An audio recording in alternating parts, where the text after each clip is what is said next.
She might be on the way to the hospital. Because we're coming out to see you guys, next week, right? Yeah. Just so you know, it's great. Around that time, yeah. it's Very right. much. Some good for, Very good for her. I was at the office working yesterday. I think he's usually out. very good first. She was at the office.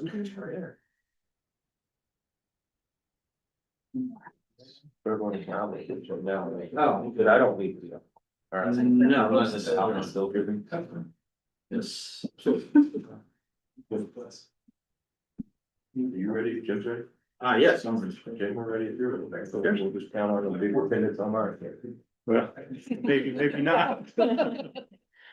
Is the audio on? And Yes. Okay. Ready to go. Great. So you've been listening to this the whole time. Well, I'd like to call to order the Wednesday, June 10th, 2026, 1 p.m. Transportation Technical Coordinating Committee meeting for KIPTA, Jim Silliman.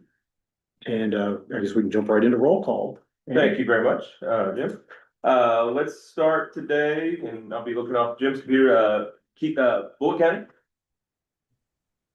Keep there. Hey Keith. Do we have anybody from the city of Charlestown today? City of Jeffersontown, Matt Meunier is off this week, so we'll catch up with him next meeting. City of Jeffersonville. See Andy, Andy Crouch. welcome. City of Mount Washington. City of New Albany, Larry's here for New Albany. right there. City of Shepherdsville, There. here, Mayor. How about City of St. Matthews? Next is Clark County.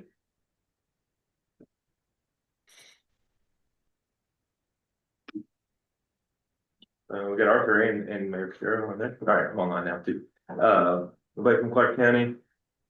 Floyd County, is Nick on the line? No, he's on vacation. Nick's on vacation. Everybody's on Mhm. vacation. Item, we usually don't have any bright items. How about this one? NDOT Seymour? Healy's here. Hey, It was Thomas. how about NDOT Public Transportation? Bob's here. Bob, thank you for being here. About NDOT Technical Planning and Programming? Anybody from Kentucky DAQ? Solid. Emma? From Kentucky DAQs here. Hi, Emma. Kentucky Transportation Cabinet, Central Office? You see who I got here? Hello, Cedro. Kentucky Transportation Cabinet, District 5? Skip this here. Anybody from KYTC Office of Transportation Delivery, excuse me. Louisville Metro Air Pollution Control District. Present. Thank you, ladies. Anybody from Louisville Metro Economic Development? Louisville Metro Planning and Design. Yeah, Brian's here. Hey, Brian. Speaking of Brian's, there's Brian Dixon. Hello, Brian. Speaking of Brian Dedes even, Brian Dixon from Clark County. Thank you for being here, Brian. Hello. Louisville Metro Public Works. Louisville Regional Airport Authority, Darrell Watson is returning from a conference today, so he'll join us next time as well. Anybody from the Riverport Authority? How about Oldham County? Here. Thank you. Oldham County Planning Commission. Ports of Indiana. Town of Clarksville. How about TARC? See a couple from TARC. Yeah, Jeffrey's here, Andy. I see Chris's name. Hi, Chris. You can hear us? Hey there. All right, did I get everybody online and everything? So, and then as far as our advisory members, we have the distinct honor of having Camille Robinson with us today. She's standing in for Tanya Higdon today, so Camille's joining us from Federal Highways Kentucky, so she might be a new face to some, but for those that weren't here, Camille was a major part of our recent federal certification review. So Camille's a familiar face and a resident of our region at that. So thank you, Camille, for being here today. Thank you for having me. That, I'll turn it back over to Jim. We most definitely have a quorum. Okay. Sparse summer attendance, but a core. Right, that's how it goes these days. Right. Well, yes, the next item is the May TTCC meeting minutes. Those were sent with the calendar invitation. Hope everyone's read them. Do we have a motion to approve those minutes? Make a motion. Do we have a second? I'll second. Thank you, Brian. Is there any discussion? Hearing no discussion, all those in favor say aye. Aye. Actually, I should abstain, so I was not here for that meeting. So, That would be proper. no, all others were an aye, so passed unanimously. Indeed.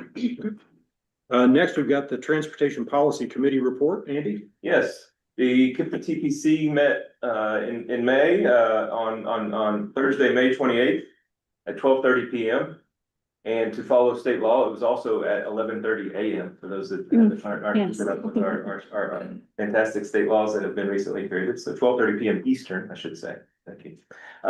We had an agenda that matched a lot of our TTCC agenda items this past month, but there is one I would like to go over real quickly. And Greg, if you might bring that up. We talked about our Unified Planning Work Program, UPWP, and so I'll cover a little bit of that real quick if that's okay, because it talks kind of about our upcoming year, so, and I think we have plenty of time on today's agenda.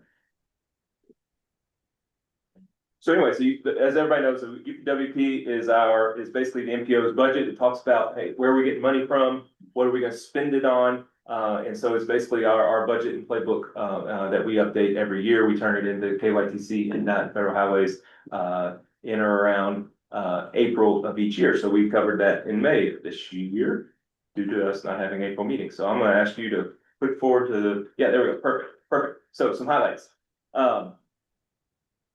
We talk a lot about our PL funding, our metropolitan planning funding. So good news is that in Kentucky, we got an increase this year, just like the other Kentucky MPOs. That increase was about a 4%, we'll call it a cost of living adjustment, if you will, of about 60,000. That is the largest funder of the KIPT MPO. That is Kentucky federal funds from Kentucky in the form of the PL dollars. Good news is that KYTC continues to provide additional match on that money, so that they match that 10%. So that only requires KIPTA to cover the other 10%, while the other funds, the FTA funds and the other the Indiana PL funds require the full 20% match. Speaking of FTA funds, it's called Section 5303 funds. If you hear us talking about that, those are basically planning funds from Federal Transit Administration. We asked this past year or in this process of this UPWP if we could get an increase this year. It's been stagnant at 250,000 for many years. We get a lot more per capita from Indiana on transit than we do in Kentucky, just for everybody's information. We asked for a $25,000 or 10% increase. They said yes. Not only did they say yes, they said, how about, would you take 47,000 more? And we said, okay, we can do that. And so that was cool. So that's good. That's good news. And I want to be clear that 47,000 is a one-time, we should expect it to be a one-time thing. Those are all good news, I think, so far. In Indiana, however, we've got this in fiscal 27, we're gonna have a decrease of a healthy amount, 10% or so, about 37,000. And this follows a couple decreases in the past couple years. Mainly what's going on here is within the past year or two, the funding formula that Indiana or that NDOT coordinates to distribute these PL funds and 5303 funds to the MPOs in Indiana. The formula has kind of been reshuffled. Quite frankly, I think Indianapolis MPO was kind of getting the short end of the stick. They weren't getting their fair share for many, many years. They pointed that out, and so therefore the distribution happened. They are the big fish in that pond, to say the least, just like KIPTA's big fish in the Kentucky pond, you could argue. And so what that turned into was the primary reason we're seeing this decrease in the last this past year. So, but I think it should be stable going forward. I think for good reason it should be stable. And more on this later, but with the new legislation that has at least passed the House committee, PL funds nationwide are likely to grow too. So that's good news that hopefully we'll have before too long to share too.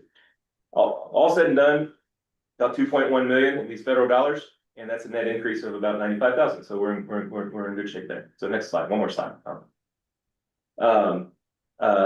those planning funds, they're an increase, but overall in our work program, there's a decrease, and I just want to point this out. That's no cause for alarm there. The studies that we farm out some of the PL dollars for, those are completed, took those out. And so those are required to be in there. FDA required us to have, the TARC Downtown Transit Center planning study in our work program. Ordinarily, or in the FHWA world, that's a TIP project, not a work program project. So we had that in there, and that was a big dollar amount.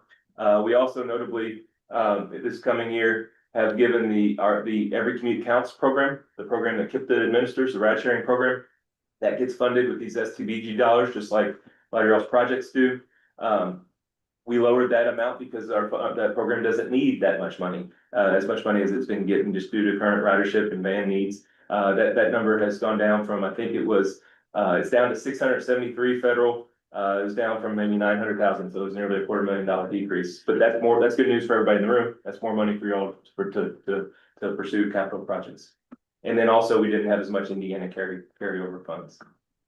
I think I'll end it there. If there's any questions about the work program, right? I'll end it on the work program. The rest of the agenda, like I said, is pretty consistent with our meeting here last month. Since Mr. Chairman, you missed it last month, we talked about the call for studies. Okay, so there was one study that got awarded KIPTA PL funds. That money is going to be a joint project between Louisville Metro and TARC to look at, if I'm not mistaken, is to look at ADA accessibility of TARC stops. Brady, do I have that mostly correct? Yeah. So that's going to be the one and only study funded in fiscal 27. Brady talked about some cost increases. We processed our amendment, the amendment to our MTP and TIP, and just like we did last month here. So with that, and then also Brady talked about the recommendations of our project management guidebook. More on that here in probably 15 minutes, and we'll talk about that soon. So with that, I will be happy to answer any questions about last month's meeting or our work program. I have no questions. Anyone have a question for him? You're concise again. I learned about that. All right, moving on to item 4, public comment period. Anyone Yes, in house with comment, or Greg? did not receive any comments before, we had not seen anything in the chat, but if there any other business, I'll bring it up. Very good. Moving forward, and number 5, moving Kentuckiana forward, 2050 project value evaluation rubric, and this will have an action required. Darian?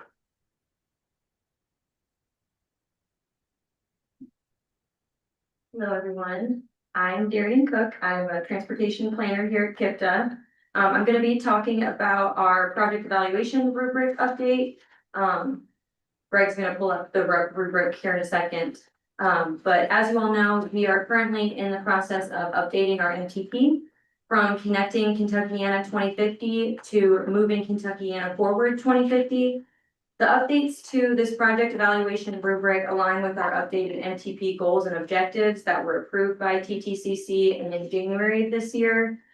During the project application process, projects receive a score based on the criteria that is included in this rubric.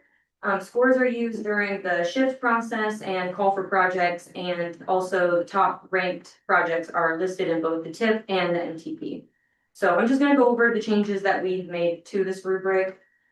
In our common criteria section, we removed the local priority from common criteria for all transportation projects. Because one, the MTP score is intended to directly reflect how a project meets the long-range goals and objectives of the MTP, including local priority within the MTP score completes the meaningful outcome of the MTP score data point. Local priority is always and will always be considered in KIPTA's call for projects and SHIP sponsoring / boosting project / selection processes, but should remain as a separate data point in the decision-making process. 2, local priority is difficult to measure for new projects, not in the original MTP document that need to be scored in the 4 years between the new MTP. We also changed environmental justice to transportation environmental impact areas. Environmental justice was used in the planning process to avoid, minimize, or mitigate disproportionately high and adverse human health, environmental, social, and economic effects on minority populations and low-income populations. Executive Order 14151 has directed all federal agencies to terminate programs devoted to environmental justice. So KIPTA elected to evolve our old environmental justice efforts into something new under a different title as an MTP metric known as Transportation Environmental Impact Analysis. Key criteria include elderly population, disabled, no-car households, and poverty percentage. Areas identified as having high percentages of these populations are identified as transportation environmental impact areas. This guide was approved by the Transportation Policy Committee in November of 2025. So the points that we removed from local priority, we reallocated them as we did. We put 10 points towards environmental impact, 5 to planning study, and 5 to TEIAs. KIPTA staff felt that the distribution of these points better align with our MTP goals and objectives. And if you can go to the next section for the roadway criteria, we removed ADT to just use roadway classification. Functional classification is better than average daily traffic's ADT because it considers the purpose and context of a road rather than just the vehicle count. It dictates long-term planning, funding, and design, whereas ADT only provides a temporary snapshot of volume.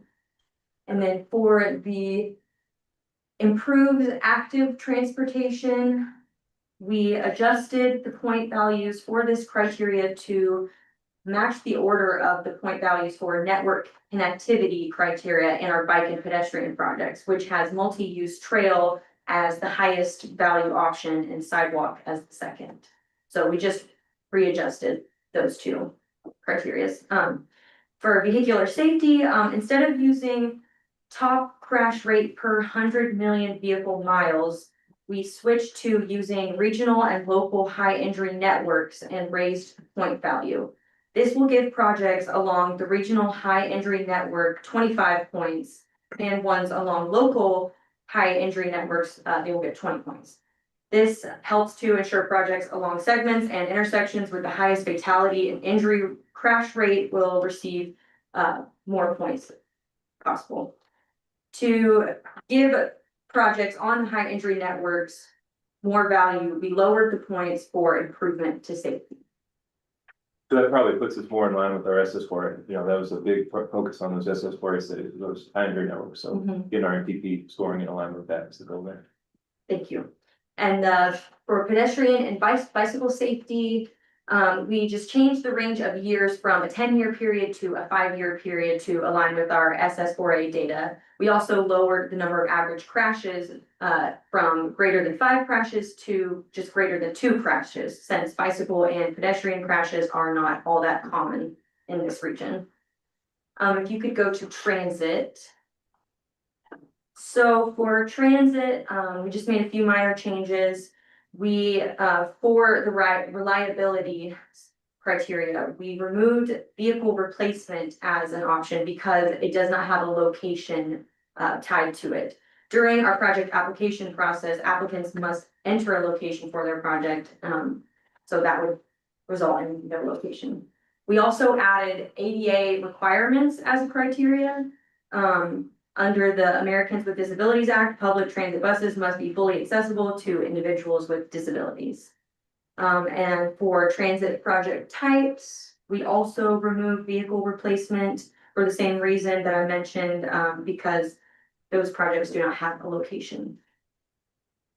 All right, and then for bike and pedestrian criteria, for network connectivity, we raised the point value for multi-use / trail path to 30 points. And we also raised the rest of those point values for the rest of that criteria as well.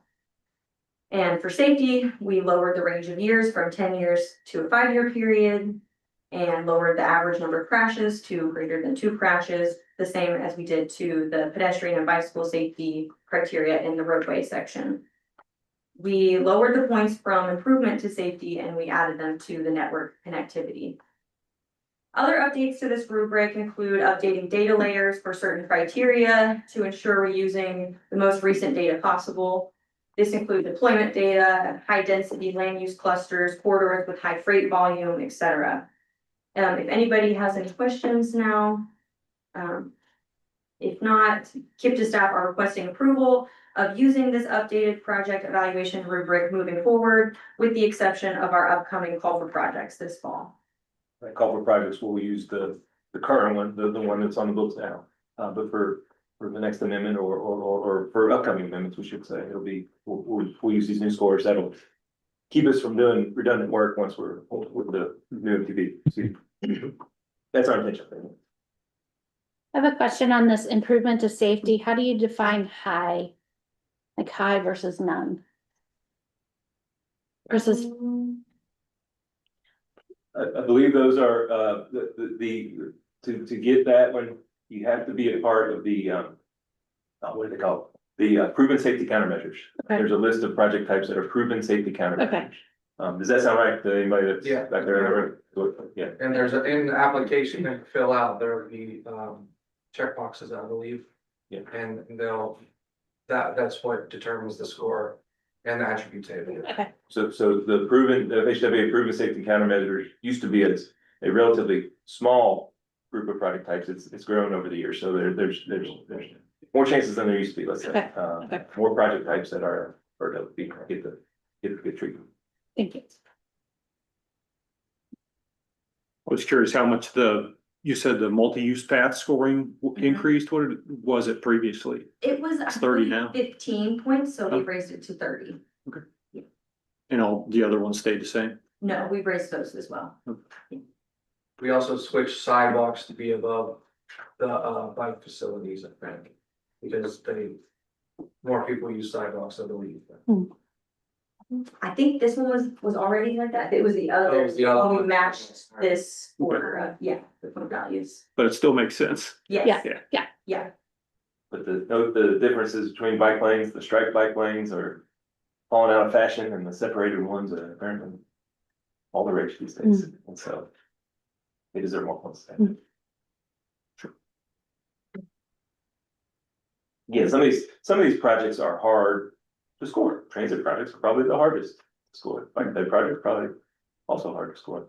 It's the same problem that the shift process has. It's hard to put a common criteria. Our goal has always been to have a scoring system that a high quality transit project scores, a good amount of points. And just like a good bike ped project scores a similar amount of points, and a roadway project does as well. We don't wanna, and that's hence the three different criteria for the non-common criteria. Looks like we have a question. Looks like Jeffrey's got a question. Thank you, Andy. Darian, I thought I heard you say that vehicle replacement was being removed from transit project type in the transit criteria. Could you confirm that?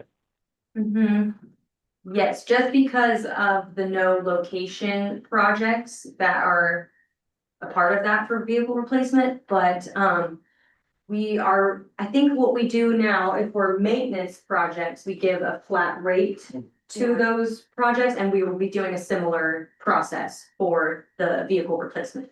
We'll treat them as a maintenance. Previously, I think Spencer Williams manually scored these projects, so we're not even really changing anything, it's just kind of changing what is listed. The transit projects in particular. is what- Of the Yes. no location Yeah. related transit projects, yeah, Okay, thank you. I hope that makes sense. So then in scoring these, could you also compare all combined if you had a project that incorporated the roadway, transit and bike and have an even more exceptional score? So I believe, Zach, correct me if I'm wrong, our scoring model scores them all the ways, and we basically give it, so it gets the 100, up to 100 in the common, and then up to 100 in any of the three others. Yeah. It assigns, the total score would be your project's best, okay? If you got So it is- 80 on roadway and 75 on bike and ped, because you're doing both, you get the 80. So, is that right, Zach? Yeah, you have to select from, when you fill out the online application, you actually have to fill out what type of project it is. Okay, And so the roadway, if you filled out it as a roadway project, that's gonna take precedence and it's gonna fall into that roadway scoring. Hmm. But there are items within the roadway scoring and also with bike ped either or. That say you built a sidewalk or there's something within. Like a roadway project where you might be improving bike ped too, and you can get extra points that way. Okay. That makes sense. It does. If I may, other issues with no location because of survey 123, how it works. Like if one were to choose program that doesn't have a location, and so the way that the score would be generated would look like a very low score. Yeah. If we did not. A lot of the GIS scripts that are running, it has to do with proximity. And if you're just, let's say, getting a new fleet of vans or running a program or it's a planning study, there's no point. Or if there was a point, you just put it on target, it wouldn't really represent throughout the model and the rest of the proximity that it's looking at what that project means. So it's just difficult to do it.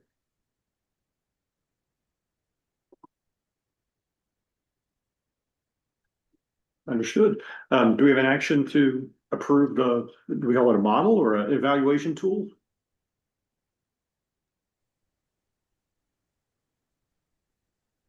Online, you're welcome. I'll make a Take care of it, motion. Jim. So moved. A second. Great. So Arthur, you made the motion and Flannery seconded. Any further discussion? Hearing none, all those in favor say aye. Aye. Aye. Opposed? Hearing no opposed, motion carries. Thank you. Thank you. Thank you. Thank you, Darian. Next we have, as Andy, you mentioned earlier, I guess, the second step in the project management guidebook update. I understand at the previous meeting that we'll say the bones or the substance of the changes were presented. It went on to TPC and, for approval and was approved, and now we're coming back with the actual document, correct? That's right. Okay, thank you, Brady. And very good, quicker, so if you could, Yeah. you know, the slides 2 and 3 there, please. So if this is in your packet as well, but there's QR code if anyone wants to take a look at the draft. As we discuss it, there's also a link here as well. We'll give you just a minute in case anyone wants to open it up. As previously mentioned, the core policy adjustments have already been approved by TPC. You've already heard them. I'm not going to go through in detail all of them again because I did that last month. Suffice it to say, this draft includes those details. And expounds upon them as needed to fit within the narrative of the guidebook. It also expounds upon different aspects that weren't clearly identified in the previous version of the guidebook regarding how KIPTA updates our tracking sheet on a monthly basis. What a biannual project reevaluation meeting will look like, how the project review meetings will look like in the future under this new system, among some other topics.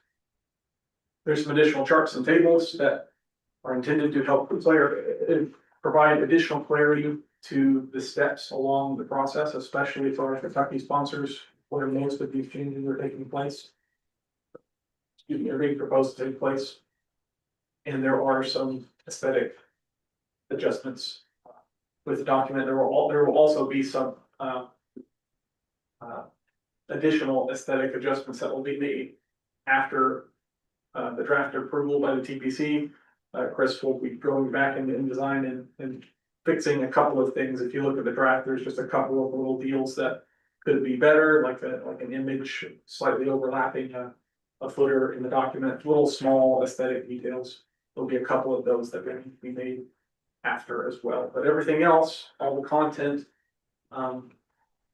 will not change unless we are directed to change it by the TTCC or TPC. And so if there are any comments, questions, suggestions, happy to hear them. Otherwise, we'd be seeking a recommendation of approval.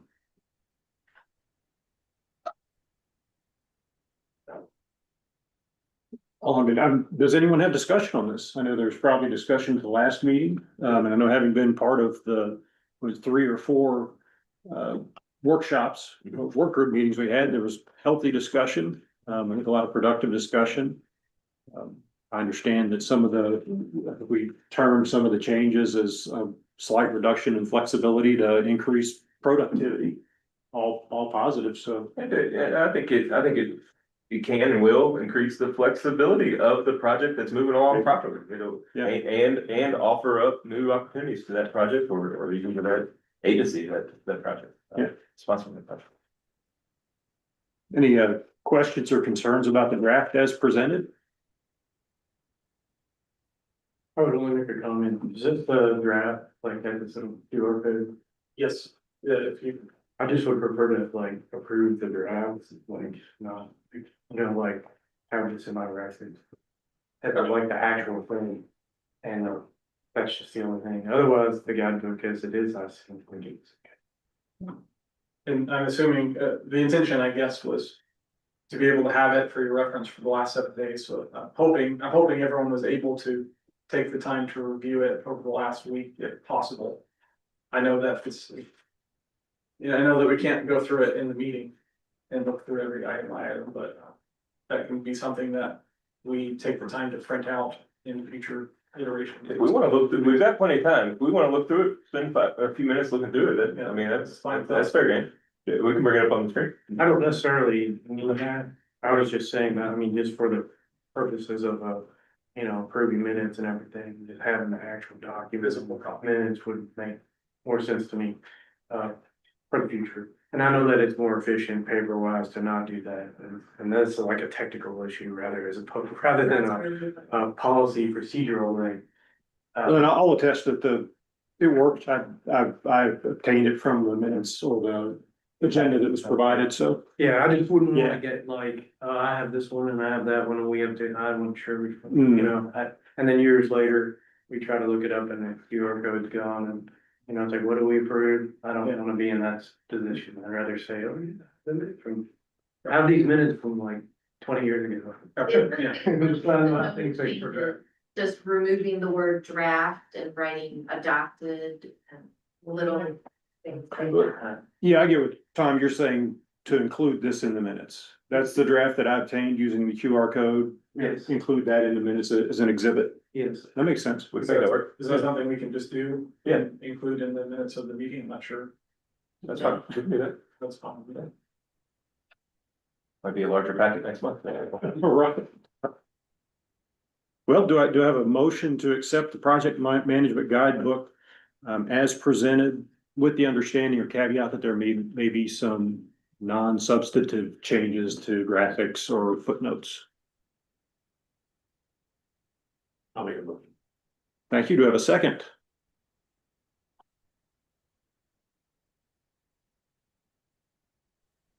Second.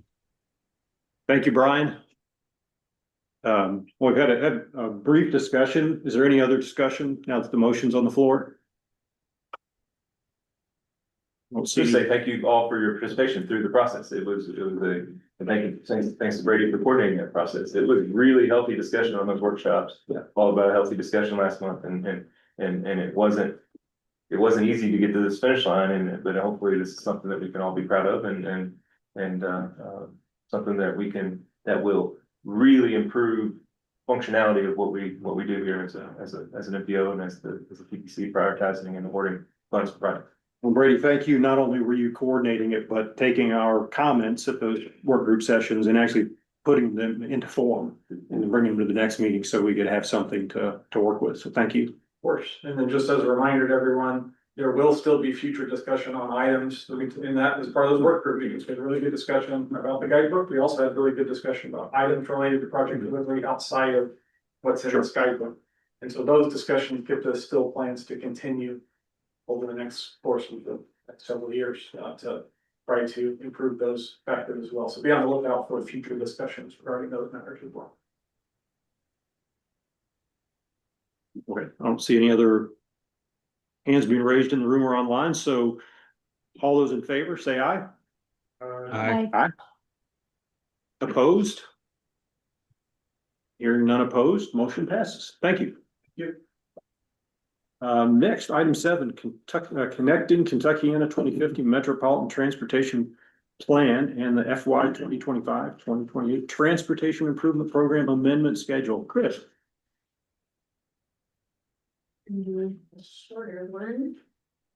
Just have one slide to the company.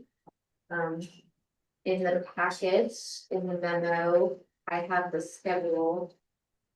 Tentative schedule for you all, as this is scheduled plan for, so. I'm looking for project applications, new or modified, to be turned in by July 31st for our next amendment. The staff's gonna complete the review, including the air quality review during the month of August. We'll schedule the IAC meeting for the end of August as well. Public comment period, we are figuring for early to mid-September. And then also TTCC and TBC approval will be requested in September. At this time, we're planning for a full amendment. So far, I don't have any applications waiting, so we'll see what we get, but probably get a few by then. And that's all I've got for you guys. If anyone has any questions, let me know. Tentatively, they'll be probably the following amendment, Amendment 6.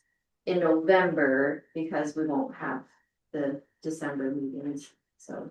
But once we get to that point, that's where we get in a weird spot of like a moratorium or whatever on amendments, because the new MPP tip will be developed early next year, so. That would likely be thinking the about last that. one, Okay. but this one is solidly in this tip. That's all I got. You got it. I would only comment that, you know, our highway plan is gonna come out soon. I know. And then shortly thereafter,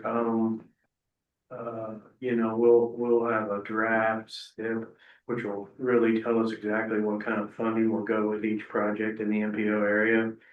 And you know, that's like a couple hundred projects.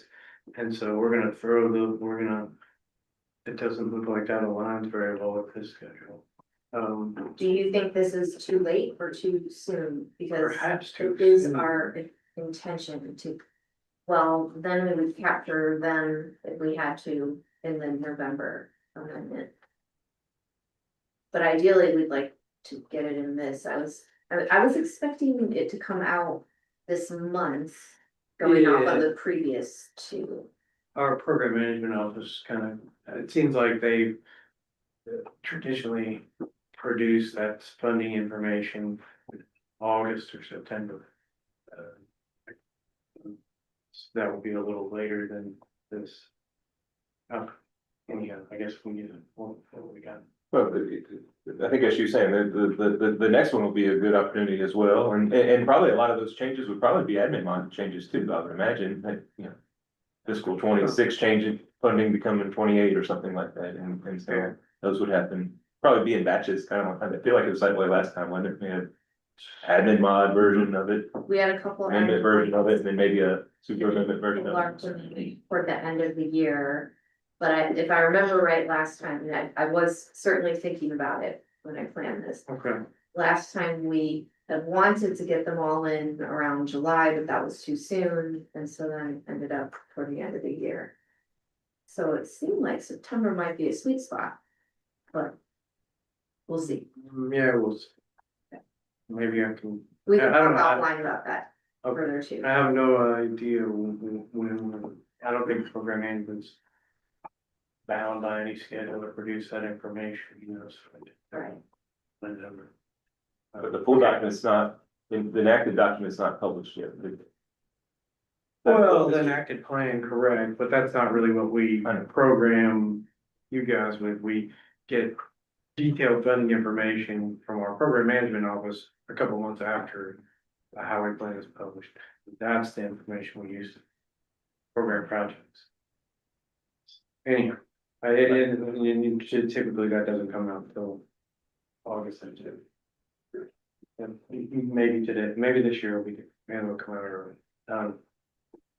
Also, outside of KYTC, by the time we're shooting for a September amendment, we're likely to have other projects that need updates.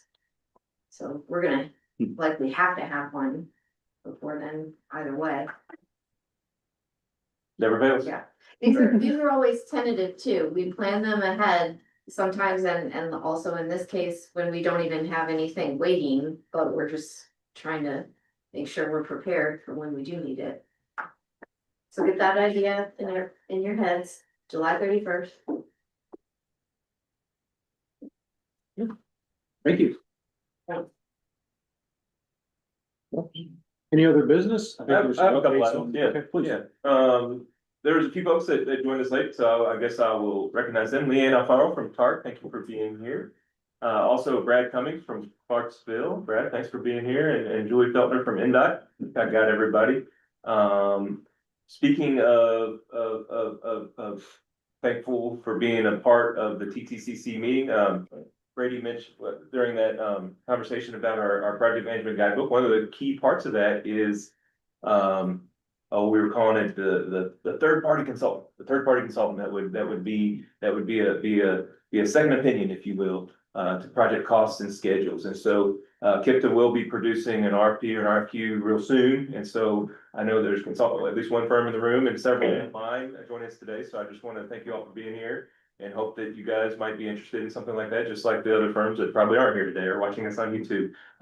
That's something that we hope to have out in not too many weeks. So be on the lookout for that. So I want to report that out today. And thank you all for being here. Everybody for being here. The next TTCC meeting is likely to be not until Wednesday, August 12th at 1 p.m. here at KIPTA. That is, we'll keep the TTCC. We'll take a summer vacation as well. It sounds like some people are on vacation right now, but we'll Wednesday, August 12th. That's right about when school goes back in session these days. It's crazy. So we'll get back to school, back to TTCC in August.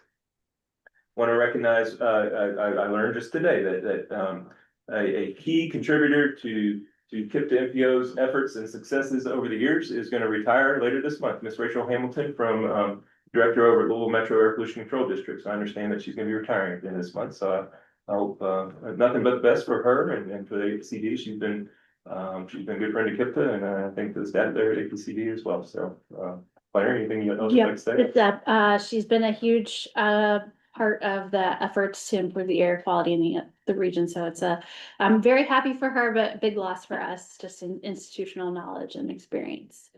And the director position is open now. So if anybody's interested in applying, that is only open for a very short period of time. So I think you have till Monday if you're so moved to apply for that position. Let's see. One last note I had written down. For those that haven't heard yet, I mentioned this at the TPC meeting. Something you'll hear about soon and more probably over the coming months. Build America Act, or Build America 250 Act. Build America 250 Act. That sounds like it will be the name of the replacements to the IIJA. That's going to be the next surface transportation reauthorization. It remains to be seen, maybe when that gets passed by Congress and signed into law. But right now, as I understand it, it's passed out of I guess one of the House committees. Okay, so it's I guess it'll go through the amendment process there, and I guess the Senate has some work to do as well.